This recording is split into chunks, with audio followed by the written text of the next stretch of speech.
বড় ঘরে বিয়ে করতে পারতাম। আমার আব্বা আমায় ভুল করছে, ভাবছে একটা ভালো ঘরে একটা ভদ্র ঘরে আমার বিয়ে দিতে। আমারও তো কইছে, আমরা কি কম কইছে? হ্যাঁ, আমার বাপের বাড়ির ওখানে যে চেয়ারম্যান 25 বছর যাবত চেয়ারম্যান হ্যার মাইয়ারে দিতে চাইছে। আমি কারো কথা না শুননা এটারে ঘরে না আর পাপের ফল ভোগ করতেছি আমি।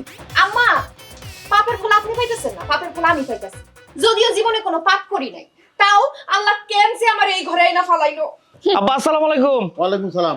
কেমন আছেন আপনারা? আম্মা কেমন আছেন? কেমন আছি 2 মিনিট ওয়েট করো, তাইলে দেখাবার কত সুখ শান্তিতে আছি। এমন সুখ শান্তিতে আছি মনটাই কইতেছে দুইজনে মিলে একসাথে ফাঁসিতে ঝুলে পড়ি। আপনারা মরেন, আপনারা বললাম আমি পাচ্ছি।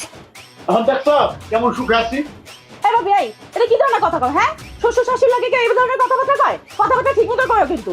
তাই তোর থেকে আমার শিখতে হইব কেমনি হিসাব করে আমি আমার শ্বশুর শাশুড়ির কথা কমু। ভাবি তোমার মুখ দিয়ে এগুলো কি বাইতেছে ভাবি? সি সি সি সি সি ভাবি। ওরে আমার সিসি ওয়ালা লোক আইছে। কি করতে আইছো? টাকা নিতে আইছো না আমার জামার থেকে? প্রতি মাসের শুরুতেই তো আয়া পড়ো, তখন সিসি লাগে না? শুনো, আমার জামাইরা আমি সাফ সাফ কইয়া দিমু, আগামী মাস থেকে কাউরে 1 টাকা করি কাউরে দেওয়া হইব না। দরকার হইলে আমি আলাদা খামু।